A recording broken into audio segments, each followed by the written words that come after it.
It was late afternoon in the quiet outskirts of Montana, the kind of small American town where dust hangs in the air and time moves slow.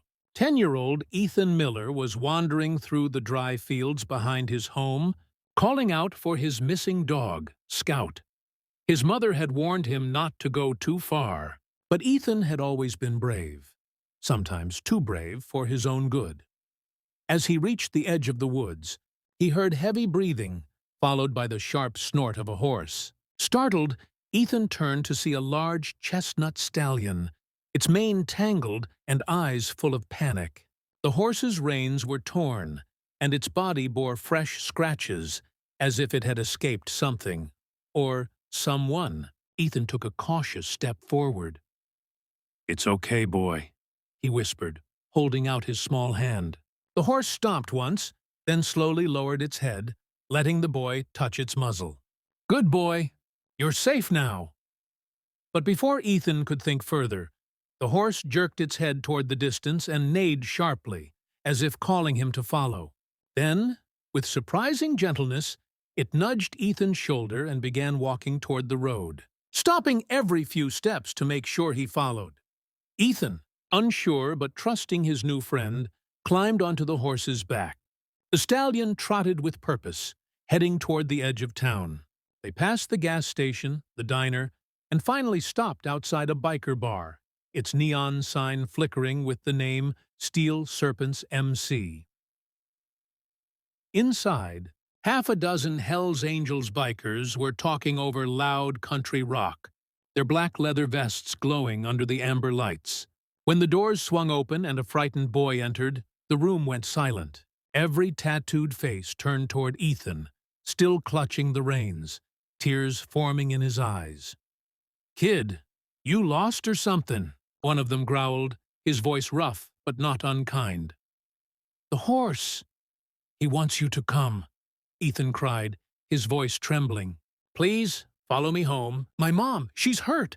She fell off the ladder and I can't lift her." The bikers exchanged stunned looks. Their leader, a broad-shouldered man with a long gray beard named Ryder, stood up slowly. "You're telling me this horse brought you here?" Ethan nodded, still sniffling. The horse neighed again, stamping the ground as if to confirm the story. Ryder stared for a moment, then grabbed his jacket. "Boys, saddle up. If this horse came all the way here, there's a reason." Engines roared to life as the bikers followed the stallion through the dusty road, Ethan riding ahead, clutching the reins tight. The sun dipped low behind them, painting the sky in orange and gold. None of them knew what they would find. But deep down, Ryder felt something strange stirring in his chest. He'd seen a lot of things in his life, but never a horse that asked for help. And never a boy with eyes that desperate for someone to believe him. The engines of the Hells Angels thundered down the old Montana highway, echoing through the quiet valley like a rolling storm. Dust rose behind the pack as the chestnut stallion galloped ahead, Ethan clinging tightly to its mane. The bikers, rough men with scars and worn leather, followed without question now. Something about the boy's trembling voice and the horse's strange urgency told them this wasn't a joke. Ryder, the leader, rode beside the boy, keeping his Harley close to the horse. "You hang on tight, kid. We're right behind you." Ethan nodded, wiping his tears with the back of his hand. "Thank you, sir. Please hurry. Mom's all alone." The journey through the dirt road felt endless. Fields gave way to forest paths, and soon they reached a small farmhouse at the end of a broken fence line. The front door was open, swinging lightly in the wind. The horse stopped suddenly, lowering its head and pawing the ground. Ethan slid off and sprinted inside, shouting, "Mom!" The bikers followed, their boots thudding across the porch. Inside, they found Sarah Miller, Ethan's mother, lying on the floor near a broken stool. A spilled bucket of paint had turned the wood floor white around her. She was breathing, but barely conscious. Ryder knelt beside her, checking her pulse. "She's alive, just weak," he said. "Probably hit her head when she fell." Ethan dropped to his knees, sobbing. I tried to lift her, but she wouldn't wake up. I didn't know what to do. One of the younger bikers, Tank, pulled out his phone. "Calling 911 now," he said quickly. Ryder looked around, noticing the horse standing at the doorway, watching quietly. It was as if the animal had refused to leave until help arrived. He couldn't help but mutter, "Damn, that horse saved both their lives." Minutes later, the sound of sirens cut through the evening air. Paramedics rushed in and carefully lifted Sarah onto a stretcher. Ethan held her hand tightly until the medic told him to step back. "She's going to be okay, kid," one of them assured. As the ambulance pulled away, Ryder looked at his crew. "We'll follow them to the hospital," he said. Then, turning to Ethan, "You ride with us, son. You ain't alone tonight." Ethan nodded, his face streaked with tears but his eyes shining with gratitude. Back at the hospital, the bikers waited in the lobby until a nurse came out smiling. "She's stable," she said softly. "You can see her soon." Ethan ran to hug Ryder without a word. The grizzled biker stiffened for a second, then gently placed his hand on the boy's back. No one in that waiting room said a thing for a while. Even tough men like the Hells Angels could feel it. The miracle that had just happened. A lost horse, a desperate boy, and a group of bikers who, for once, had followed their hearts instead of the road.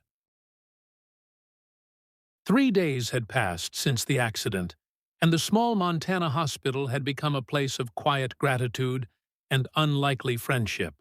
Sarah Miller was awake now, her head wrapped in bandages, but her spirit unbroken.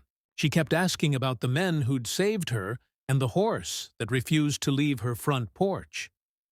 When Ryder and his crew walked into her room that morning, the nurses whispered and smiled. No one could believe that the infamous Hells Angels had camped outside a hospital for 3 straight nights just to make sure a stranger pulled through. "Ma'am," Ryder said softly, removing his hat, "you gave us quite a scare." Sarah smiled faintly. "You're the ones who should be thanked. I don't know how to ever repay you." Ryder shook his head. "You don't owe us a thing. That horse! He's the real hero." Ethan, sitting beside his mother, grinned through teary eyes. "His name's Blaze," he said proudly. "He found me when I was crying and wouldn't stop pulling until we reached you guys." The room filled with quiet laughter. But when Sarah looked down, her expression turned sad. "We were supposed to sell him next week," she whispered. "I couldn't afford the barn anymore." The bikers exchanged looks. No one said a word for a moment. Then Ryder cleared his throat. "You're not selling that horse," he said firmly. "Not after what he did." Sarah frowned. "But I have no choice." "The bills—" Ryder raised his hand. "Bills are handled." She blinked in confusion. "Handled?" He nodded. "We took up a collection back at the club. Every brother threw in what he could. The hospital's covered. And so's the feed for Blaze. Hell, even a new fence for that old farm of yours." Sarah's hand flew to her mouth. Ethan's eyes went wide. "You mean we can keep him?" Ryder smiled, his weathered face softening. "That horse belongs right where he is. He knew where to go when you needed help. That kind of loyalty. You don't sell it." Tears spilled down Sarah's cheeks as she whispered, "I don't know what to say." "Just say you'll let us visit sometimes," Tank said, grinning. "That horse owes me a race." Everyone laughed, and even Blaze seemed to sense the joy when they all stepped outside later that day. The horse stood tall near the parking lot, his coat shining in the sun. Ryder approached, resting his rough hand on the stallion's neck. "You're something special, boy," he murmured. "Took a gang of sinners and made us believe in angels again." That evening, as the Hells Angels rode away into the golden Montana sunset, Ethan stood beside his mother and waved. His small hand trembled, but his heart felt full. They watched the motorcycles disappear into the horizon. symbols of strength, redemption, and unexpected grace. Sometimes heroes wear leather. Sometimes they ride steel. And sometimes they come galloping on four hooves, dragging hope right back home.